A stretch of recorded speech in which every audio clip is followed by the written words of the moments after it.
और यहाँ पे क्या हो गया, मेरे ख्याल से कुछ हो गया है, आगे एक्सीडेंट हो गया शायद।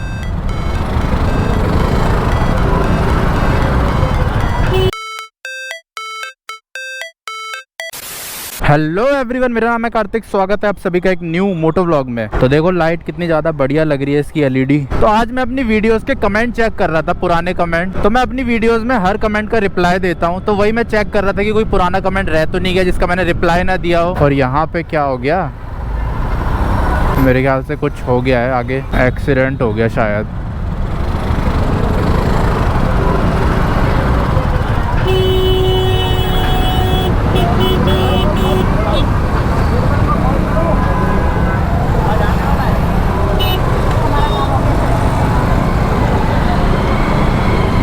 तो शायद उन अंकल ने दारू पी रखी है, बाकी पता नहीं क्या हो रखा है, मेरे को पता नहीं है। तो रोड के किनारे जो दीवार होती है वहाँ पे अंकल बाइक लगा के आराम से लेट रखे हैं और अंकल का स्टैंड खुल रखा है। अंकल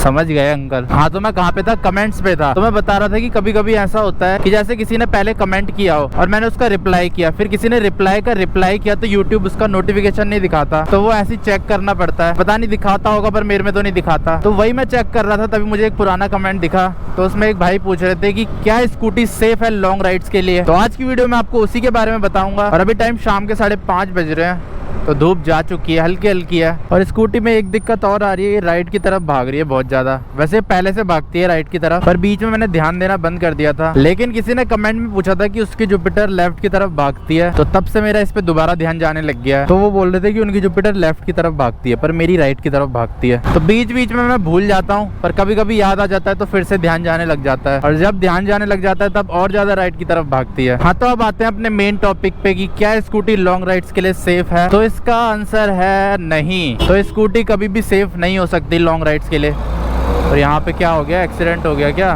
नहीं, टायर चेंज कर रहे हैं। ओ भाई, ये क्या हीटर चल रहा है मेरे आगे। तो स्कूटी की अब बाइक्स भी लॉन्ग राइड्स के लिए सेफ नहीं होती। चाहे आप कितनी भी महंगी बाइक ले लो, कितनी भी सस्ती बाइक ले लो, कितनी भी महंगी स्कूटी ले लो, कितनी भी सस्ती स्कूटी ले लो, बस ये फर्क होता है महंगी बाइक्स में थोड़े ज्यादा फीचर्स मिलते हैं, थोड़ी ज्यादा आसानी होती है लॉन्ग राइड्स करने के लिए। और छोटी बाइक में थोड़े कम फीचर्स होते हैं, थोड़ी ज्यादा डिफिकल्टी होती है लॉन्ग राइड्स के लिए। महंगी बाइक में आपको थोड़ा ज्यादा कंफर्ट मिल जाएगा, सस्ती बाइक में थोड़ा कम कंफर्ट मिलेगा, पर सेफ वो भी नहीं है। तो बाइक तो बहुत दूर की बात है, कार्स भी सेफ नहीं है लॉन्ग राइड्स के लिए। कितने कारों के एक्सीडेंट होते हैं, कितने लोग कार में भी मर जाते हैं और कितने लोग बाइक के एक्सीडेंट में भी बच जाते हैं। पर ये है कि अगर हम कंपैरिजन करें बाइक से, तो कार थोड़ी ज्यादा सेफ होती है। उसमें लोग थोड़े कम मरते हैं बाइक के कंपैरिजन में, क्योंकि एक तो बाइक में सेफ्टी बिल्कुल नहीं होती और ऊपर से इंडिया में बहुत सारे लोग बिना हेलमेट के चलाते हैं, बिना राइडिंग गियर्स के चलाते हैं। वैसे अब हर कोई तो राइडिंग गियर्स पहन के चला नहीं सकता, पर बहुत लोग हेलमेट भी नहीं पहनते हैं, तो जिसकी वजह से एक्सीडेंट और बढ़ते हैं और डेथ रेट और बढ़ जाता है बाइक वालों का। पर फिर भी आप कितने भी राइडिंग गियर्स पहन लो, अगर आपको कोई बड़ी गाड़ी ठोक देगी तो कुछ काम नहीं आएगा। लेकिन वहीं अगर आप कार में जा रहे हो तो आप बाइक वालों से तो कम से कम बच जाओगे। लेकिन अगर आप बाइक में जा रहे हो तो बाइक वाला भी ठोक सकता है, ऑटो वाला भी ठोक सकता है, कार वाला भी ठोक सकता है, ट्रक वाला भी ठोक सकता है। आप खुद भी गिर सकते हो उबड़ खाबड़ रास्ते में, या रास्ते में कुछ आ जाए, बड़ा ब्रेकर आ जाए एकदम से, मतलब कुछ भी हो सकता है, क्योंकि 2 व्हील है तो बैलेंस करना पड़ता है इसमें। तो जहाँ बैलेंस खराब हुआ वहाँ पे आप गिर सकते हो। और जरूरी नहीं है एक्सीडेंट लॉन्ग राइड्स पे ही होते हैं, बहुत लोग ऐसे भी हैं जो कभी लॉन्ग राइड्स पे नहीं गए, दिल्ली में चलाते हैं या अपने शहर में चलाते हैं, पर फिर भी उनका एक्सीडेंट होते रहते हैं और बहुत लोग ऐसे मर भी जाते हैं। तो वही है, रिस्क तो हर जगह है। हमें जैसे ऐसे बाहर घूम रहा हूँ तो रिस्क तो यहाँ भी है, जरूरी थोड़ा है लॉन्ग राइड्स पे ही रिस्क हो। उतना ही रिस्क यहाँ भी है, उतना ही वहाँ भी है। हाँ, पर वैसे दिल्ली में थोड़ा कम रिस्क होता है, क्योंकि यहाँ पे ट्रैफिक रूल्स थोड़े ज्यादा फॉलो करते हैं लोग चालान की वजह से, क्योंकि चालान बहुत ज्यादा महंगे हैं यहाँ पे और जगह जगह कैमरे लग रखे हैं, तो घर पे चालान आ जाता है। तो उसकी वजह से भी लोग ज्यादातर रूल फॉलो कर लेते हैं। सारे लोग नहीं करते, पर ज्यादातर लोग कर लेते हैं रूल फॉलो। पर जो वैसे स्टेट्स हैं जहाँ पे इतने स्ट्रिक्ट रूल्स नहीं है, जैसे उत्तर प्रदेश हो गया, तो वहाँ पे आप हाईवे पे भी चलोगे, वहाँ पे भी लोग रॉन्ग साइड आ रहे होते हैं लगातार। वो भी ये नहीं कि आधे घंटे में एक गाड़ी दिख गई, आपको लगातार दिखेंगे। और वहाँ लोग हेलमेट भी नहीं पहनते, किसी गाड़ी में नंबर प्लेट नहीं होती। तो और जगह तो मैंने देखी नहीं है, मैं ज्यादातर उत्तराखंड ही गया हूँ अभी घूमने,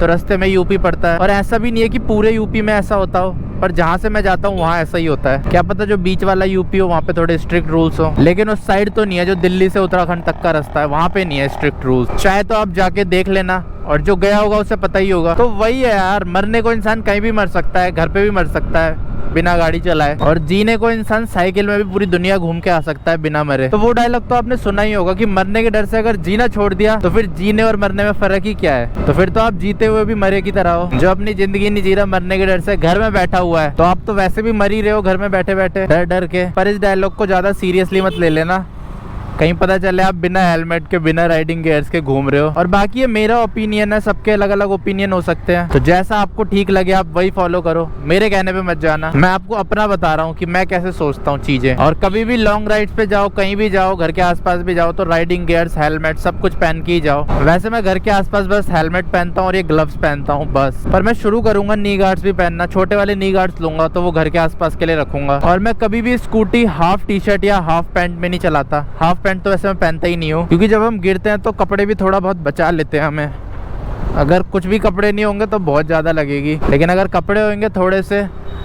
तो हल्का फुल्का तो बचा ही लेंगे। और मुझे अपने लिए लीड लेनी है क्रोमा से, तो यहीं कहीं है क्रोमा वोरा आगे लेफ्ट साइड में, तो फटाफट जाके लेते हैं लीड बोट की। मेरे ख्याल से 300 साढ़े 300 रुपए के आसपास की आएगी।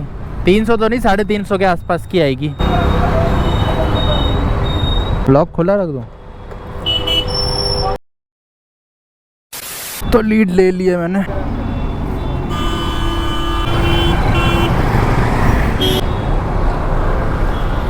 तो चलते हैं अब।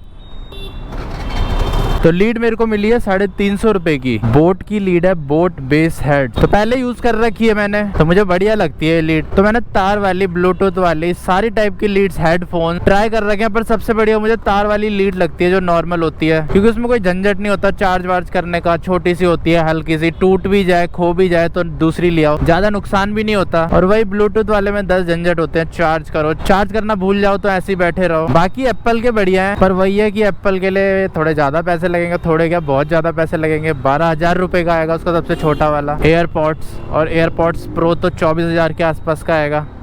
तो इतने पैसे तो है नहीं हमारे पास। तो आपको मैं लीड दिखा देता हूँ एक बार। तो ये वाली लीड ली है मैंने, कांगई ये रही, बोट साउंड एज फंक, इसमें कार्तिक आर्यन बना है। और बाकी देखो अंकल सो रखे हैं, दो लोग आराम से फुटपाथ पे। हाँ, तो हम बात कर रहे थे सेफ्टी से रिलेटेड। तो इस वीडियो का यही कंक्लूजन निकलता है कि चाहे आप स्कूटी से जाओ, बाइक से जाओ, सस्ती स्कूटी से जाओ, महंगी स्कूटी से जाओ, सस्ती बाइक से जाओ, महंगी बाइक से जाओ, कोई भी सेफ नहीं है। बाकी थोड़ी बहुत सेफ्टी आपके खुद के हाथ में है कि स्पीड लिमिट में चलाओ, रैश ड्राइविंग मत करो, अपनी लेन में चलाओ, ट्रैफिक रूल्स फॉलो करो, राइडिंग गियर्स पहनो। तो इन सब चीजों से आप अपनी थोड़ी बहुत सेफ्टी कर सकते हो। अगर सब लोग अपनी खुद की सेफ्टी करेंगे तो सभी लोग सेफ रहेंगे। अब जैसे 3 हफ्ते पहले मेरा एक्सीडेंट हुआ था, तो मैं अपना आराम से लेफ्ट लेन में जा रहा था स्लो, तो पीछे से एक MT-15 वाला आया, उसने ठोक दी। वो स्पीड में था और पता नहीं उससे ब्रेक नहीं लगी या वो निकाल नहीं पाया, वो कट मार के चला रहा था। तो ऐसे कुछ गधे लोग भी होते हैं जो रूल्स फॉलो नहीं करते, पर कोशिश करना कि आप उनमें से ना बनो। बाकी तो सब बढ़िया है, अपना जाओ लॉन्ग राइड पे, किसी में भी जिसमें मर्जी जाना है उस पे जाओ, जो होगी देखी जाएगी। और ये फॉर्च्यूनर जा रही है बड़ी मस्त। तो अगर ऐसी गाड़ी में जाते हो फॉर्च्यूनर वगैरह, तब तो थोड़ी बहुत सेफ्टी आपको मिल ही जाएगी, थोड़ी बहुत क्या बहुत सेफ्टी मिल जाएगी। बस फिर आपको एक ही चीज से नुकसान है, ट्रक वालों से, बस। बाकी आपको फिर किसी से डर नहीं है। लेकिन जो 2 व्हीलर होता है उसको हर चीज से डर होता है, ट्रक से लेके, बाइक वालों से लेके, ऑटो वालों से लेके, रिक्शे वालों से लेके, सब से। पर हाँ, इस वीडियो में आपको कुछ चीजें बता देता हूँ जो आप फॉलो कर सकते हो अपनी सेफ्टी थोड़ी और ज्यादा बढ़ाने के लिए। तो अगर आप 2 व्हीलर से जाते हो लॉन्ग राइड्स पे, तो कोशिश करो कि एक्सप्रेसवेज ना पकड़ो, या तो कोई वैसा रास्ता हो जो शहर के अंदर होते हुए जाता हो, तो कोशिश करो उन रास्तों से जाओ। अगर आपके पास कम सीसी की बाइक है या फिर आप थोड़ा और ज्यादा सेफ चलना चाहते हो तो। अब जैसे मसूरी जाने के 2 रास्ते हैं, एक रास्ता दिल्ली मेरठ एक्सप्रेसवे होते हुए जाता है और एक रास्ता जाता है उधर से अपर गंगा कैनाल रोड होते हुए, तो वो गांव के बीच से जाता है वो रास्ता। तो दिल्ली मेरठ एक्सप्रेसवे पे आप गाड़ी चलाओगे ना, तो बगल से गाड़ियां जाती है तो पूरी स्कूटियां से हिल जाती है, क्योंकि इतनी तेज हवा आती है। और वहीं अगर आप उस रास्ते से जाओगे अपर गंगा कैनाल रोड, तो वहाँ पे आपकी जैसे हजारों गाड़ियां चल रही होती है, क्योंकि वो गांव के बीच से गया है रास्ता, तो गांव वाले भी चल रहे होते हैं, बैटरी वाले रिक्शे वाले भी चल रहे होते हैं, मतलब सभी चल रहे होते हैं। तो आपको ऐसा लगता है जैसे आप अपने शहर में ही घूम रहे हो। हाँ, पर ये है कि उस रास्ते आपको थोड़ा ज्यादा टाइम लगेगा पहुंचने में। एक्सप्रेसवे से जाओगे तो जल्दी पहुंच जाओगे, पर एक्सप्रेसवे में रिस्क ज्यादा है और उसमें रिस्क कम है। तो स्कूटी बाइक कुछ भी सेफ नहीं है लॉन्ग राइड्स के लिए। जो लोग जाते हैं सब अपने रिस्क पे जाते हैं। तो यही इस वीडियो का कंक्लूजन है। और मुझे अभी लॉन्ग राइड्स की बात करते करते एक चीज याद आई कि मैं जब से केदारनाथ की राइड से वापस आया हूँ मैंने अपनी स्कूटी धुलवाई नहीं है। तो वैसे तो मैं साफ कर देता हूँ घर पे ही, पर जो इसके अंदर इंजन के आसपास और जो मडगार्ड के अंदर वहाँ बहुत ज्यादा कीचड़ जम रखा है। तो आज लगे हाथों स्कूटी भी धुलवा लेते हैं। इन सब कामों में मुझे बहुत ज्यादा आलस आता है। मैं सोचता हूँ कल करवाऊंगा, कल करवाऊंगा, कल करवाऊंगा, ऐसे करते करते महीनों बीत जाते हैं। बाकी वैसे मैं खुद तो रोज साफ करता हूँ, पर स्कूटी में ना अंदर हाथ नहीं पहुँचते। बहुत सारी ऐसी जगह होती है। और बाकी अंधेरा होने वाला है, सूरज डूब रहा है, सनसेट हो रहा है। और ये कौन सी गाड़ी है, इसके इंडिकेटर्स कितने ज्यादा बढ़िया लग रहे हैं। होंडा की गाड़ी है, कोई अजीब सा नाम है पता नहीं। तो मैं भी सोच रहा हूँ कार चलाना सीख लूँ।